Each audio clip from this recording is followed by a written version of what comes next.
क्या हीलिंग हर मैरिज को बचा सकती है? मेरा जवाब है नहीं।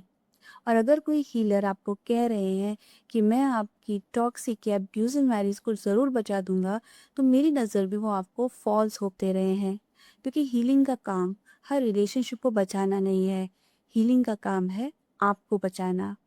आज मैं आपको अपनी एक ऐसी क्लाइंट की स्टोरी बताऊंगी जिनकी एज 70 ईयर ओल्ड थी। इस कहानी के बाद शायद हीलिंग को देखने का आपका नज़रिया हमेशा के लिए बदल जाए। उनके हस्बैंड एक हाईली रिस्पेक्टेड पोजीशन पर थे, good salary, social respect, everything looked perfect from outside. लेकिन किसी ने कभी उनकी इमोशनल मैच्योरिटी नहीं देखी। यही सबसे बड़ा इल्यूशन है। हम क्वालिफिकेशन देखते हैं, डेजिग्नेशन देखते हैं, इनकम देखते हैं, लेकिन इमोशनल इंटेलिजेंस नहीं देखते। उनकी लाइफ में लगातार कंपैरिजन, इनसिक्योरिटी, ह्यूमिलेशन और इमोशनल हर्ट था। वो आए दिन हर किसी वुमेन के सामने उनको नीचा दिखाते। उनकी खुद की रियल सिस्टर के साथ उन्होंने अफेयर करा। आप सोच के देखिए कोई वुमेन कितनी बुरी तरह टूट जाएगी। नमस्कार, I am doctor Shruti Upadhyay. I am an emotional spiritual health coach, past life regression therapist and energy healer. मैं उन लोगों की मदद करती हूँ जो betrayal, toxic relationships, divorce, loss या किसी भी लाइफ क्राइसिस की वजह से इमोशनली टूट चुके हैं, ताकि वे अपने इमोशनल वुंड्स को हील करके इमोशनली इंडिपेंडेंट बन सके और लास्टिक इनर पीस एक्सपीरियंस कर सके। अगर आप भी इसी तरह की इमोशनल स्ट्रगल से गुजर रहे हैं, तो नीचे डिस्क्रिप्शन में मैंने अपनी फ्री लाइव वेबिनार का लिंक दिया है। अगर वीडियो को देखते देखते आपको लगे कि ये तो मेरी ही कहानी है, तो वेबिनार ज़रूर ज्वाइन करिए। अब चलते हैं आज की कहानी की तरफ। हम सभी मैरिज करते हैं इस उम्मीद से कि ये रिलेशनशिप हमारी लाइफ में लव, पीस, कंपेनियनशिप और हैप्पीनेस लेकर आएगी।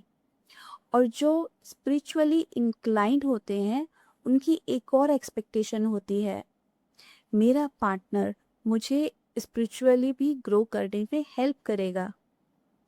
लेकिन क्या होगा अगर आपका पार्टनर प्रोफेशनली बहुत सक्सेसफुल हो, लेकिन इमोशनली बहुत इमेच्योर हो? यही हुआ मेरी क्लाइंट के साथ। जब वो पहली बार मेरे पास आई, वो लगभग 70 साल की थी। इमोशनली वो पूरी तरह टूट चुकी थी। अपने इमोशनल वुंड्स को हील करने के लिए उन्होंने रेकी भी सीखी, लेकिन उस रेकी का इफ़ेक्ट उनको कुछ भी नहीं मिला, क्योंकि रेकी एक बहुत ही जनरलाइज्ड हीलिंग होती है। ऐसा नहीं है कि उनकी लाइफ में पॉजिटिविटी नहीं आई रेकी की वजह से, लेकिन उनका खुद का ट्रॉमा हील नहीं हुआ। और रिजल्ट ये था कि उन्हें रेकी करने का मन ही नहीं करता था, और यहीं से उन्होंने अपनी हीलिंग जर्नी मेरे साथ स्टार्ट करी। जब मैंने उनकी हिस्ट्री ली तो मुझे पता चला कि उनके अंदर तो बहुत सारे इमोशनल वुंड्स थे, चाइल्डहुड के भी। उनकी मदर बहुत ज़्यादा कंपैरिजन किया करती थी। 2 सिस्टर्स थी, लेकिन हमेशा छोटी वाली सिस्टर को बहुत ज़्यादा अप्रिशिएट करना, उनको बहुत नीचा दिखाना, क्योंकि मदर भी बहुत टॉक्सिक थी। जो टॉक्सिक मदर्स होती हैं वो अपने दोनों बच्चों में एक बच्चे को ऊपर उठाती हैं, दूसरे को नीचा गिराती हैं। इस तरह से कंपैरिजन करके भी उनके बीच में बहुत ज़्यादा कॉन्फ्लिक्ट कराती हैं, कंपटीशन कराती हैं। कोई भी नार्सिसिस्ट पेरेंट हो, यही स्टाइल रहता है।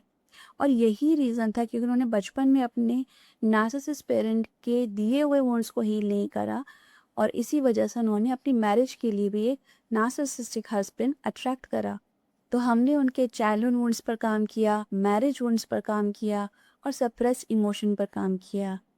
और उसके बाद क्या हुआ, उन्होंने मुझे एक ऑडियो नोट भेजा। सुनिए। Hello Shruti, good morning. कैसे हो आप? हम बहुत अच्छे हैं, बिल्कुल first class. Thanks a lot for your therapy. उससे बहुत हर रोज इम्प्रूवमेंट हो रहा है। और one thing I want to share you, ये कि पहले बहुत ही हालत खराब थी विद और disturb emotions, due to disturb emotions. और माय हस्बैंड की बहुत प्रॉब्लम्स हैं, फिजिकल प्रॉब्लम्स, लाइक लंग्स में थोड़ा प्रॉब्लम चल रही थी, ब्रीदिंग प्रॉब्लम एंड ऑल। तो बोलते थे हमारी रेकी कर दो, हीलिंग कर दो, पर मेरा मन ही नहीं करता था। पर you know after your therapy इतना चेंज आया है कि now I've started doing his healing therapy. Can you believe this? And I feel so happy, so satisfied. उनकी हीलिंग करके रिटर्न में मुझको शायद भगवान की ब्लेसिंग्स मिलेंगी और आगे फ्यूचर अच्छा होगा, हम दोनों का अच्छा होगा. And again I will say my good wishes to you with the bottom of my heart. You have really changed my thoughts, my feelings, my life. May God bless you, Shruti. Do well. इस audio में एक बात notice की आपने? उन्होंने कहा पहले मेरा मन नहीं करता था, लेकिन हीलिंग के बाद उन्होंने अपने हस्बैंड की हीलिंग करनी शुरू कर दी. अब यहाँ बहुत लोग कंफ्यूज्ड हो जाते हैं और यही सबसे बड़ी मिसअंडरस्टैंडिंग होती है. मैं एक बहुत बड़ा इम्पॉर्टेंट मिसकंसेप्शन क्लियर करना चाहती हूँ. एनी हीलर और any person who promises that they can save your toxic or abusive relationship is a fraud. क्यों? क्योंकि हीलिंग उस रिलेशनशिप को सेव कर सकती है जहाँ पर दो इमोशनली इंटेलिजेंट लोग मिसअंडरस्टैंडिंग, इमोशनल वोन्स या पुअर कम्युनिकेशन की वजह से स्ट्रगल कर रहे हो. लेकिन हीलिंग किसी इमोशनली इमेच्योर इंसान को जो रिपीटेडली फियर, स्ट्रेस, इनसिक्योरिटी या इमोशनल पनिशमेंट क्रिएट कर रहा हो, उसकी इच्छा के खिलाफ बदल नहीं सकती. No healing technique can change another adult against their will. तो फिर मैंने इन क्लाइंट को उनके हस्बैंड के साथ रहने के लिए क्यों कहा? Because healing gives different guidance in different situations. वो 70 साल की थी, दोनों जीवन के अंतिम चरण पर थे. नई लाइफ शुरू करना प्रैक्टिकल नहीं था और उनके हस्बैंड तो अराउंड 75 ईयर ओल्ड हो चुके थे. अब ऐसे टाइम में वो उनको और ज़्यादा इमोशनल डैमेज नहीं कर सकते थे और ना ही वो न्यू अफेयर कर सकते थे. यानी कि फ्यूचर में अगर हम फ्यूचर टाइमलाइन को देखें तो ऐसा कुछ भी नहीं था कि वो उनको इमोशनली डैमेज कर सके. उन्हें जो सबसे ज़्यादा परेशान करता था वो था पास्ट का सारा, वो उनकी मेमोरीज रिपीट होती थी. जब भी वो अपने हस्बैंड की शक्ल देखती थी, उन्हें उनका किया हुआ, उनका दिया हुआ वो सारा ट्रॉमा एकदम रिफ्रेश हो जाता था, जिसकी वजह से वो डे टू डे की लाइफ ज़िंदगी अपनी जी नहीं पा रही थी और हस्बैंड को देखती ऐसे ट्रिगर हो जाती थी कि वो बहुत ही, उनका डे टू डे लाइफ जीना बहुत मुश्किल हो गया था.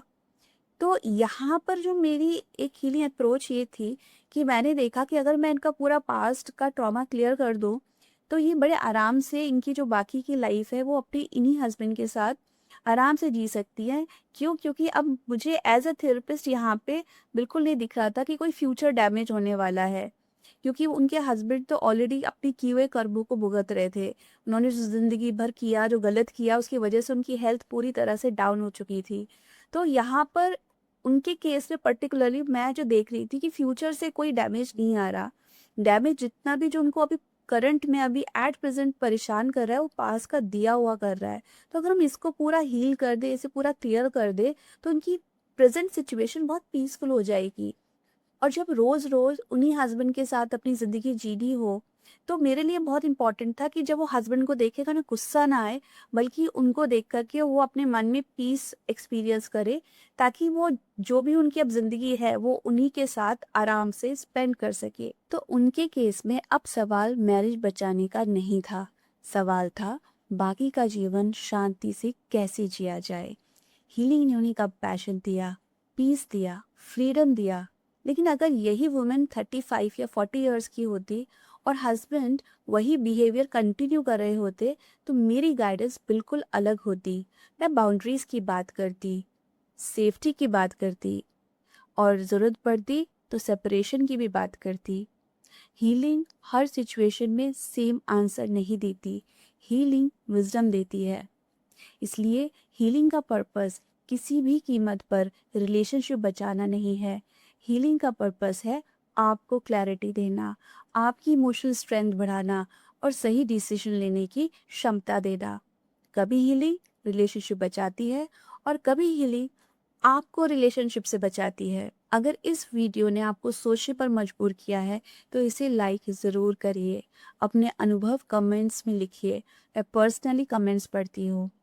और अगर आपको लगता है कि आप भी वर्षों से इमोशनल पेन कैरी कर रहे हैं, तो नीचे डिस्क्रिप्शन में दिए गए फ्री लाइव वेबिनार के लिंक से अभी रजिस्टर करिए।